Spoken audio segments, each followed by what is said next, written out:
Hey, Shalom. I want to start off by giving all praises, honor, and glory to Yahweh, Bahashem, Yahushai, Bahashem, Kakadash, double honor to the apostles and elders of Great Millstone, and Shalom to the hopeful elect, pushing this truth around the four corners of the earth, and also to the men, women, and children that are predestined to receive salvation.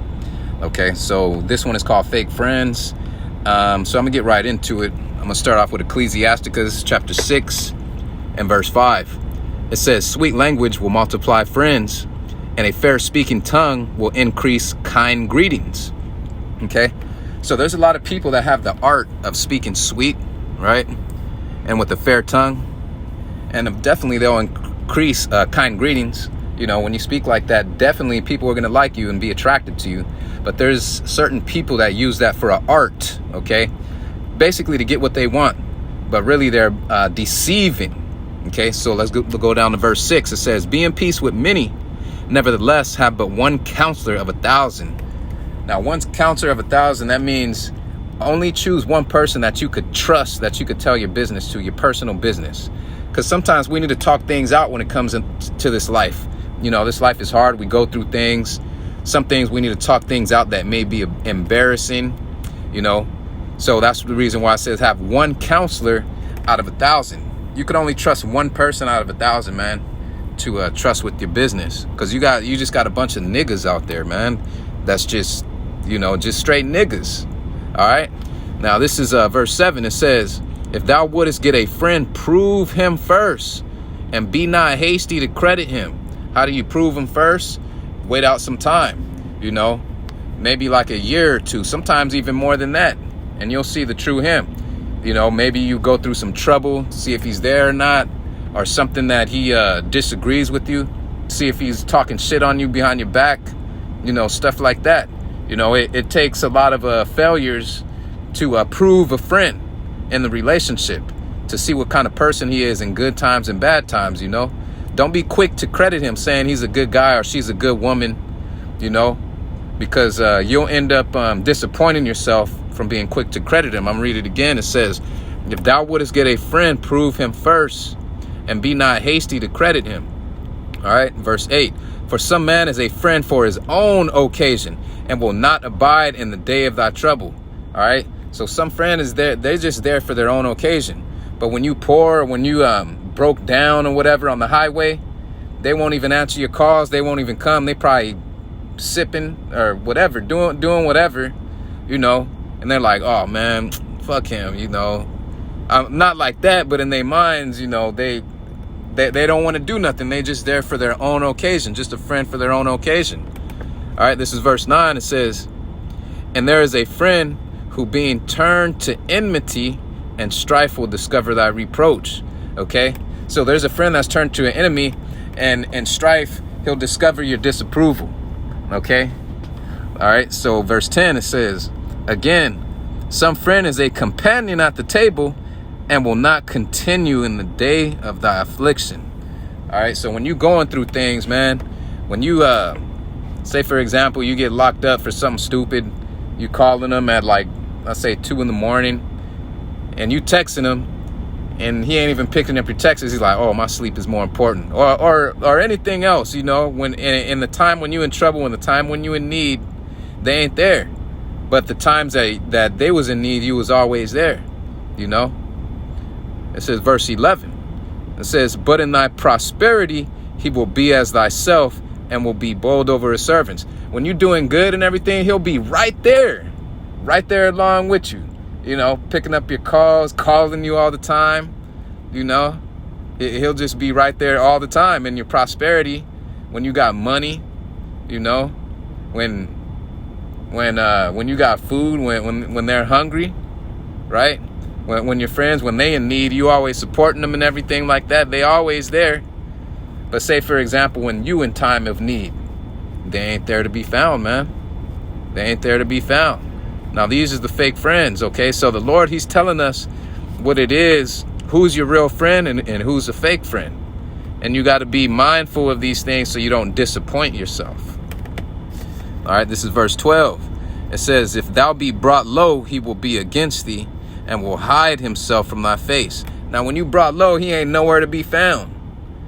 He ain't picking up your calls. He ain't replying your texts, you know. when you in need of help, and he knows you in need of help. I'm going to read it again. It says, if thou be brought low, he will be against thee and will hide himself from thy face. You see? So I know a lot of us have fell in that situation before. But this is actually the scriptures to warn you, who you calling your friends and who you calling your associates. All right, verse 13. It says, separate thyself from thy enemies and take heed of thy friends. All right, so separate from your enemies, but he's saying take heed of thy friends. Basically, keep watch on them. All right, because there's only some friends that are there just for their own occasion. They don't have no interest in you. They only have interest in what they could get out of you, what they could benefit out of you. All right, this is verse 14. It says, a faithful friend is a strong defense, and he that has found such an one has found a treasure. You see? So it says a faithful friend is a strong defense. It's a blessing to have a faithful friend. All right. And those is very hard to find in this world. It says he that has found such an one has found a treasure. Now, when you find a faithful friend, that's a treasure. That's more than having about like $100,000 in your bank account. Because you could have $100,000 in your bank account with nothing but fake friends around, or you could find yourself being alone all the time. All right, I'm going to read it again. A faithful friend is a strong defense, and he that has found such an one has found a treasure. Verse 15. Nothing doeth countervail a faithful friend, and his excellency is invaluable. You see? So it's better to have a faithful friend than $100,000 in your bank account, or whatever it may be, even more than that. It says a faithful friend is the medicine of life, and they that fear the Lord shall find him. See, they that fear the Lord shall find him. But if you being a nigga, you always gonna have fake friends attracting your life, and they fake when you fall in times of trouble, because that's when you start to prove and see how they really are when it's in your time of trouble. Okay. All right, verse 17. It says, whoso feareth the Lord shall direct his friendship aright, for as he is, so shall his neighbor also be. All right. So if you faithful to the Lord, you walking upright, you're not deceitful, you're not a deceitful nigga. The Lord, he's gonna bring someone in your life that's just like you. But if you being a deceitful nigga, shady, even fake to your friends, you always gonna be surrounded by fake friends, man. That's just the nature. That's the science of this world we was born into. Okay. All right. So let's go to same book, Ecclesiasticus, chapter 37. Ecclesiasticus chapter 37. All right. This is Ecclesiasticus 37 verse 1. It says, every friend saith, I am his friend also. But there is a friend which is only a friend in name. All right. You ain't no friends in action. There's only some friends in name. That's it. But not no friends in action, because you just friends just to get something for your own benefit. That's it.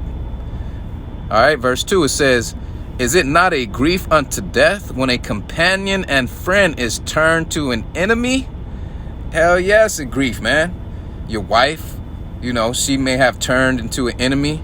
Your friend that you grew up with, he may have turned to an enemy, due to money or whatever it may be. Maybe a simple situation, but it's a grief when you have a companion and a friend that is turned to an enemy. That's very hard to bear, because you trusted this man or woman. All right, verse 3. O wicked imagination, whence comest thou in to cover the earth with deceit? All right, we got a lot of deceitful people in this world, man. It's like to the point where you can't even trust no one. But just like we read in Ecclesiastes 6, right? The Lord said, if you faithful to the Lord, he will direct your paths so you can get a faithful friend just like you. But just like I said, if you being a deceitful ass nigga, you're gonna attract deceitful ass niggas in your life. All right, verse 4, it says, there is a companion which rejoiceth in the prosperity of a friend, but in the time of trouble will be against him. You see, there's only a companion in your prosperity. When you have money, you got a place for them to sleep at night. You provide them with wine, food, But in the time of your trouble, he'll be against you. He ain't nowhere to be found. All right. It says, verse 5, there is a companion which helpeth his friend for the belly, and taketh up the buckler against his enemy. So you see? So some people, when they help you, they're just trying to help you for their own benefit, man. That's it. Whatever benefit they could get out of, they're trying to help you. But if they can't see a benefit that they can get out of you when they're helping you, they won't even be there. All right. Verse 6, forget not thy friend in thy mind, and be not unmindful of him in thy riches. Okay. So he's telling us, he's saying, forget not your friend in our minds, and don't be unmindful of them when we're rich. You know, if we have friends and they're poor and they're having a hard time, you know, he's saying be mindful of that, you know, to help them out, to lift them up, because in their minds also too, in their minds, they're like, damn, this world is nothing but fake friends. So you got to show them an example of what it is to be a real friend, you know, because there's not many of us out there like this in this world. All right. Verse 7, it says, every counselor extolleth counsel, but there is some that counseleth for himself. All right. Now, there's some people that'll give you advice on what to do in a certain situation, but they never actually been through that situation. They're just seeing what the turnout is going to be for you. So you got to be aware of those type of people. Verse 8, it says, beware of a counselor, and know before what need he has. For he will counsel for himself, lest he has cast a lot upon thee. You see? So he's using you to see what the outcome would be. Telling you, giving you advice that something that he wouldn't do, probably wouldn't do, but he's just going to see what the turnout is for you to see if it's a good thing or a bad thing, even though he's never even been through the experience, but he's trying to counsel you on what to do. The Lord says, beware of those type of people, man. All right. And it says, verse 9, and I say unto thee, thy way is good. And afterward he stand on the other side to see what shall befall thee. You see? So the Lord said, beware of people trying to counsel you, saying this way is good, that way is good, but he standeth on the side to see what's going to happen. Right? Verse 10, consult not with the one that suspecteth thee, and hide thy counsel from such as envy thee. This is what it is, man. You got a gang of fake niggas out there that's trying to come into your life, and be aware of who you calling your friends and your homies, because just like I said, in an instant of bad times, man, they'll turn their back against you. Okay. And it could also be your own damn family members. All right. Well, Lord's willing, this was edifying. And with that, I want to say shalom.